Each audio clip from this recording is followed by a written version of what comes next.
Wait. Here we are. Let's get ready.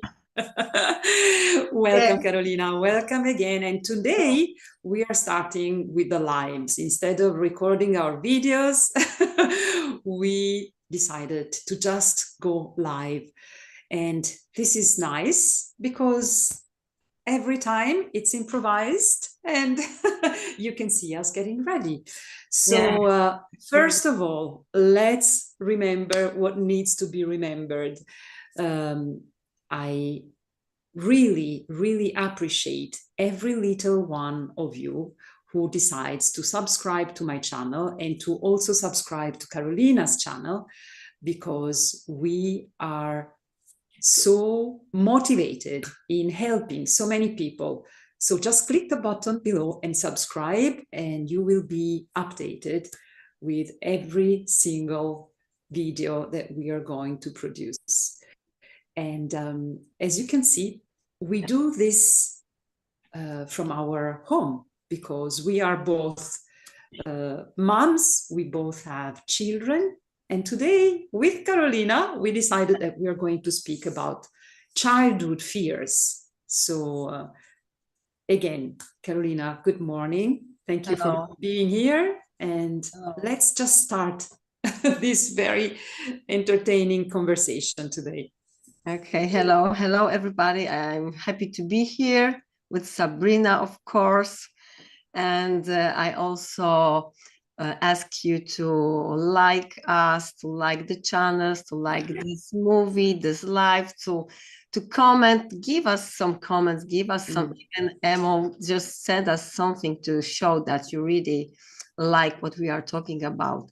And in fact, we always have a lot of subjects and we usually don't know which to choose because everything is so interesting. And today we decide to talk about the fear because we think with Sabrina that the fear is that kind of emotion that really stops us from doing a lot of things in our lives. And maybe not so many of us can see it clear that most of these fears has the root in our childhood. And many situations that we had in the childhood and these old experiences, even that when we don't remember them, it still has this huge influence on our daily life today when we are grown people. Yeah. It's true. Not many people are aware of that because it takes a lot of effort. It takes a lot of motivation to go and dig deeper on the reasons why our life is like it is. So we maybe sometimes prefer to just complain about how life goes and complain about how we're not satisfied about our life, instead of just stop and decide to work on ourselves and to check from the beginning of our life how and what and who and where everything started, that then shaped all our decisions, all our actions.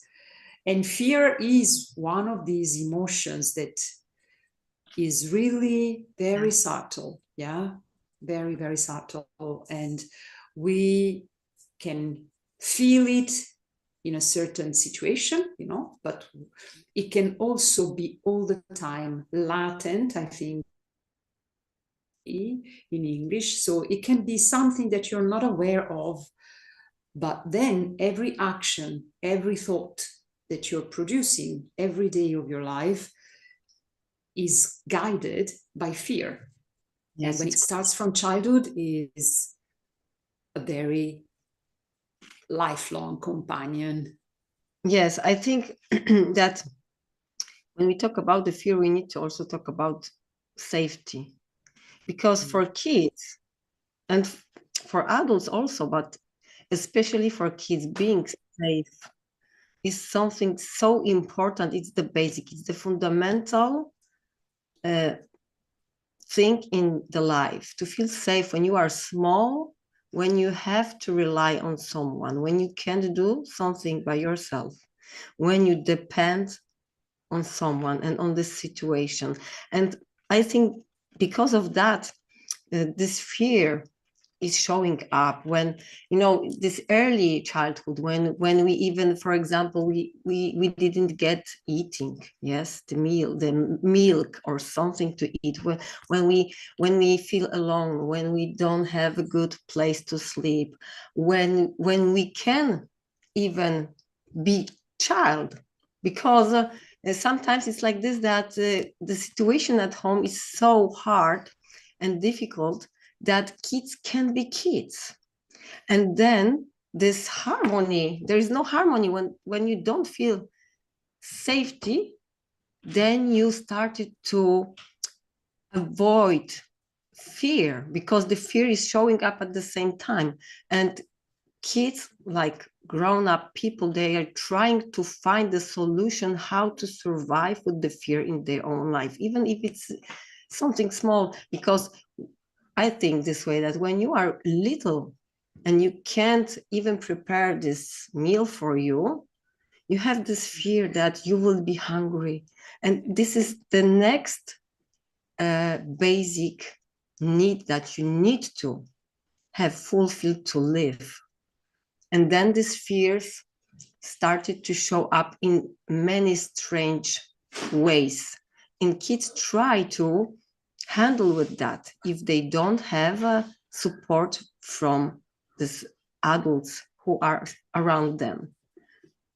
Yeah, yes, absolutely. And actually, you know, you mentioned the feeling of safety when you really lack material things, but you can also have this feeling of being not safe when you have material things, because maybe the people that are around you when you are a child are making you feeling fearful. So it depends. Every one of us, each one of us has got a very unique story, a very unique childhood story, and we cannot really guess which one is your story specifically.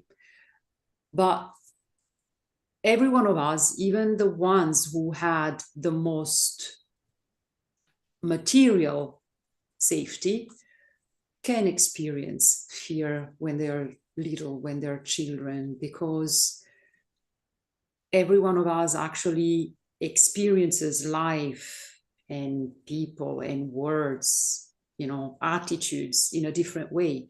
So for instance, if I think about me, I have a brother. Yeah, we were children in the same family, and I had a completely different perception of what was happening around us than him. Yes, but now the main question, why it was a difference between two of you? Because there is a reason why you saw it in a different way than your brother. Well, my reason is that I think that we came here to learn different things.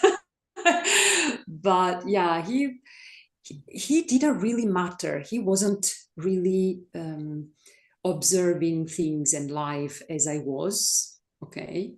Mm-hmm. So I was more about all the details. I was more paying attention on, I was even absorbing actually the feelings of other people. Yeah.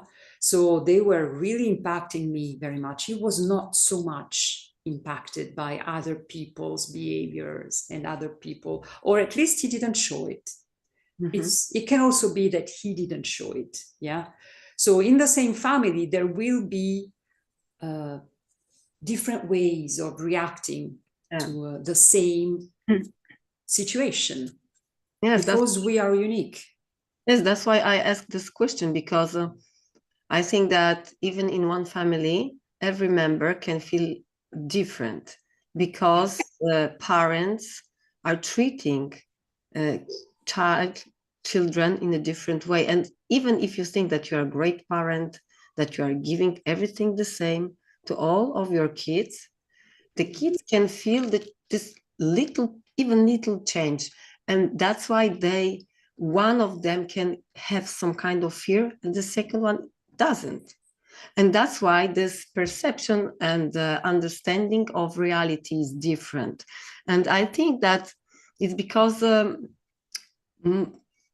these human needs are these basic human needs. One of them is to be accepted and to feel that you are loved, that you are worthy of love, or because in fact, as Marisa is always saying, yes, Marisa Peer, that we need to have this needs fulfilled, because without them, then we will look for something that is missing in us, and we will always look for something that it's not right with us. And it also creates a fear that I won't be loved like in the past, I won't be accepted, I won't be worthy like I was when I was a child, because for example my parents treat me this way, so it must mean that I am not worthy enough, I'm not good enough, I am just not worthy of having these needs met. So that's why I think, even when you, as you said, Sabrina, that people from really rich home and families, and they got everything, they also have got fears, because it's not about what we have, it's about who we are and what we feel. And even having everything, we can feel that we still don't deserve it. We still have this fear inside of us that somehow it's not enough for me to be worthy of seen, loved, accepted, and feel safe. Yeah, absolutely. Without that, we won't be safe. We won't feel safe without feeling loved, accepted, seen, and heard. Then we live in this loneliness, in this space that everything looks like it's negative, like it's danger, like it's everybody wants to only hurt us, or we don't deserve this better place for ourselves.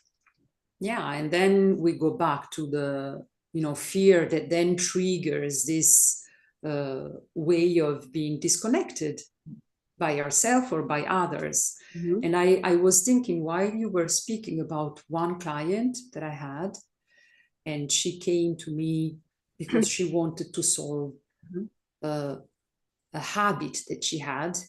And I have made another video on this, actually, because this story is so incredible, so amazing, and the results she had, it's so amazing. So she came to me because she had this habit that is called trichotillomania.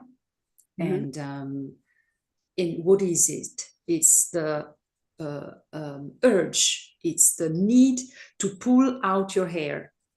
And she had been doing that for over 30 years, okay? And she had tried everything to stop it. She had tried the therapies, she had tried tools, devices, everything. And then when we met, we decided to go and work, of course, on the subconscious. And from that point on, she realized, she knew at a conscious level, she knew what had happened during her childhood. But during the session, she really realized how deep was her fear and her need of safety. And that by pulling her hair, even in an adult age, it was making her feel safe. So we had to then transform that urge and that need to make her find other ways to feel safe. Because she's a wonderful woman, she's a wonderful mom, she's a wonderful worker, employee, or I think she's even an entrepreneur. But the thing was that she could make that change because she really saw the connection between her childhood fears, her childhood experiences, and the fact that that had accompanied her whole life. But also, when I listen to you, I got the question, why this pulling her gave her this feeling of being safe? Because I think it's because I think that our brain is very magic. Control it. Because she couldn't control it. She couldn't control it because the brain, as we know, the brain has got strategies. At one point, you know, we don't really understand why, but it's like something from very deep makes us do some other things, some physical, visible actions, in order for us to find that safety that we couldn't find in a normal environment. That's and why I'm saying, if the environment is not normal and it's not safe and it's not balanced, that's why I'm saying these are just strategies, you know. She created that mechanism to feel safe because she could control pulling out the hair. And it sounds crazy for normal human, yes, because you know, when we will talk about it with some, I don't know, friend on the street or someone, they will say, what are you talking about? But it's like this, because when you don't have control, and think about it, everyone of you can think about it right now. When I don't have control over something, I feel the fear. When I go to work, I need to do something. I can't predict, for example, the result.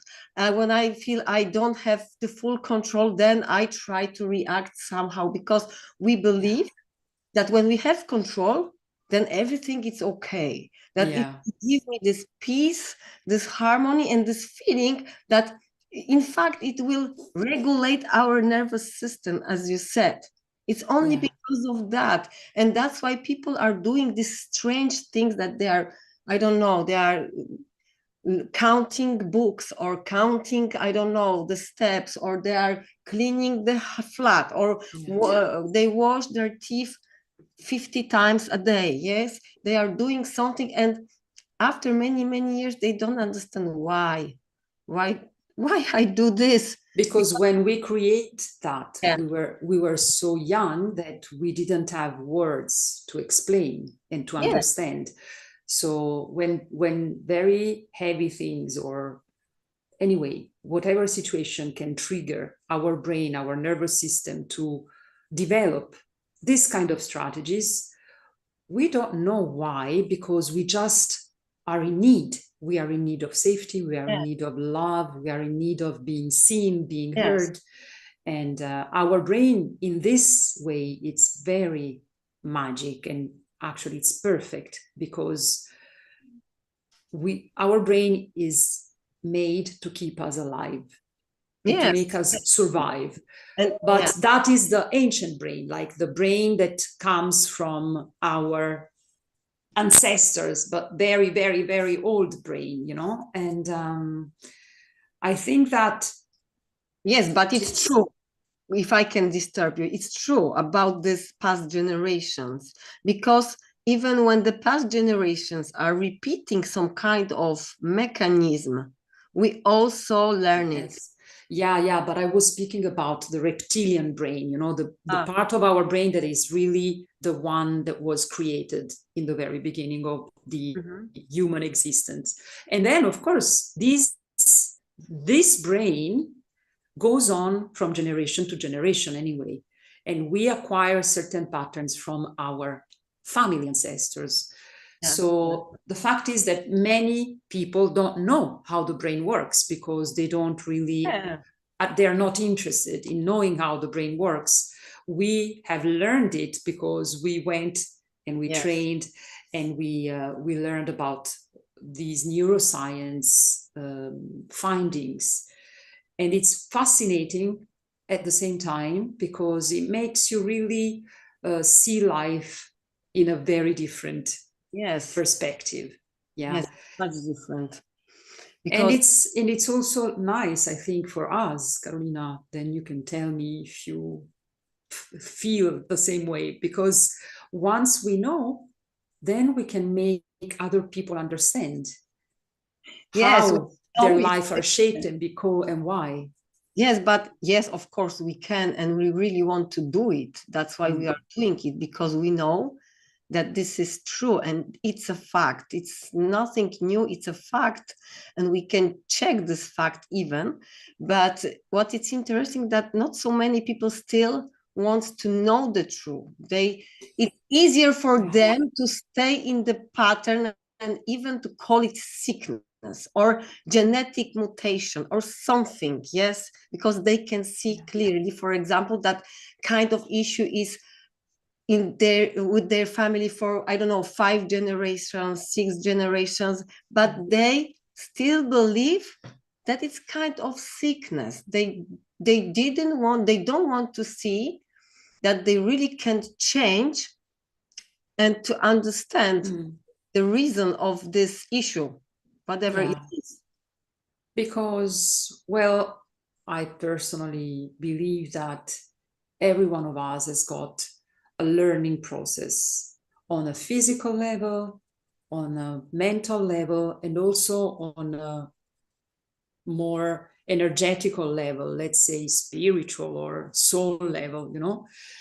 And I think that until all these levels are aligned, we are staying in a certain pattern because we are learning, we are still learning. And from the outside, it can look unbearable, it can look incomprehensible why people stay in that pattern.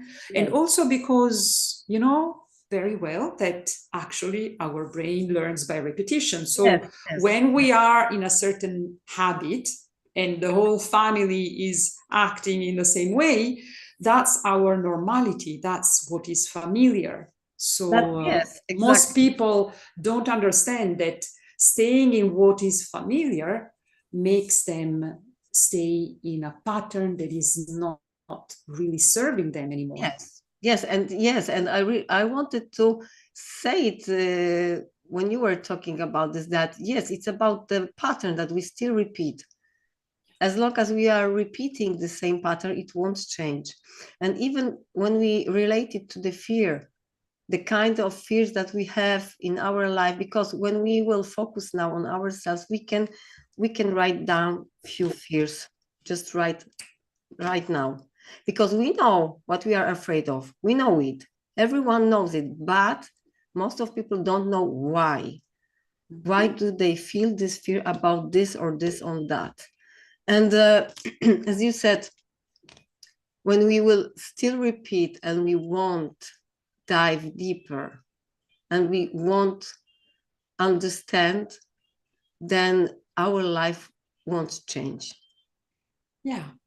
And the fear will be still present deeper in our life, because it's like, I don't know how to even to relate it, that when you repeat, even we were talking about once about thinking, that our way of thinking is so rooted that it's really not so easy to change how we think every day, how we think. This rhythm of thoughts, the topic of thoughts, the emotions that we create with that thought, they are still in our heads every day, and we are repeating it. We are living in this loop, and we are make our fear stronger. Repeating. And then the fears, actually, this is something that I really want to point out, because when we become so used to live in fear, then it impacts not only our life, the actions, the decisions, but it can impact, and it's been shown by scientific studies, it can impact our bodies, because our emotions are stored in our body. It's not only about having some thoughts and emotions and then we behave in a certain way. The more we produce the same emotions and the same thoughts, the more our body is going to be affected. Yes, it's reacting. Yes, Yes, because it can't react in different way when you are giving the straight command. Absolutely. We are giving the same command, which is not very useful. And then the body just Yes. acts on that It's command. like it's this, not even a reaction, you know, it's really a subsequent action. it's Because clear, by like receiving the sequence. same command, which is mental, which is emotional, Yeah. but by receiving every day of your life the same command, your body will then act Yes. according to that, and not according to what you think would be the best Yes. for your body. Yes. And this is so interesting and fascinating. We could talk about it many hours because this topic is developing all Huge. the time. Yes, and yes, that's why when you realize that you've got this button, this red button in your body, then you can see that, because usually we can see, oh, I react in this way, but I don't know why I reacted in this way. It even doesn't have any sense in this situation, but I did that, and I don't know why. But in the past, there was a kind of situation, experiences in your life that created that pattern, that mechanism, that now every time when you feel similar emotion, it doesn't mean that the situation must be the same. When you feel this emotion, then the button is, then you push this button, and you push this button without knowing that you are doing it, because you feel this emotion, and it's enough. Absolutely. And think about adults at work, and then we can expand this in another episode. But now I had an image just popping in my mind, and it's like we become adults, and then we think that we can go on with our life. But when we are in a social environment, like at work, and we cannot really collaborate well, or maybe there are some managers that have to have a very effective teamwork, and they cannot, you know, they don't manage to be as effective because of these fears. So they carry their past fears and emotions with them all day long, not only when they are at home, not only when they go to bed, also at work. So I also think about all these situations where once the fears are resolved at a subconscious level, then you can impact other people's in a very much effective. Of course, first of all, you need to understand the why. You need to understand the reason of the fear, because on the beginning, because I had a situation with someone, I was talking with someone, and the story was that, you know, when that person was a child, had this difficult situation at home, and many times at school, teachers asked that child then, do you eat well? Because I can see you don't look good. Are you healthy? And that child tried to perform like everything is okay. Because if they will know something is wrong, the structure of the family will collapse. And the structure was something that was safe for this child, because that child know that structure. And that child know how to perform in that structure, how to live, how to survive, how to act, just to live. And that makes them feel safe. This structure that even they know. If it's not safe. Yes. And after many, many years, that kind of people who had this kind of situation, they could also do the same. That if I will say something about the structure that it's not good for me, but I know that structure, it will collapse and I won't be safe again. And then I don't know how my life will look like when I will have to, you know, act in a different way and to learn something new. For some people, it's impossible. That's why they decide to stay in this environment, in this place, in family, in situation, in relationships, because it somehow gives them feeling of safety, even if it's not good for them. Yes, absolutely. I mean, we could go on for hours because I think that fears is some topic that concerns humans all over the world. And I think that actually fears are the best tool that is used to make us have massive reactions or massive actions Manipulate. in certain situations in society. But this is also another different topic, completely different topic that goes out of our subconscious field. Yeah. Yes, of course. Yeah. But what I want to say before we end today's conversation is that it is possible to overcome your childhood fears. It is possible to understand the reason why. There are many people who can help you, and Karolina and I are among them because we have these skills and we have already helped several people to overcome those fears. And we also overcome our fears. And we had to overcome our fears because during our training, we had to work first on ourselves. So it's not that we help people without knowing what's going on. Yes, it's always, we start always from the fact that we have worked on ourselves before. Yes, yeah, of course, Sabrina, I agree with you. And I just want to add that you must believe that everything is possible. Everything is possible. It only depends on you. Only on you. You can do everything. You can change everything. You can live your dream life. You can be yourself. You can love yourself. You can create whatever you want. And try to imagine your life without the fear. What would you do without the fear? And then you can realize how many things you can do. If you won't feel the fear, if you won't give a place to have a fear in your life, you could do everything. So you just need to replace the fear with excitement and believing in yourself. And we are here to help you because we are really passionate about that. We care about people. We care about everyone who see that these limitations, because the limitation is only in your mind, in fact. Yeah.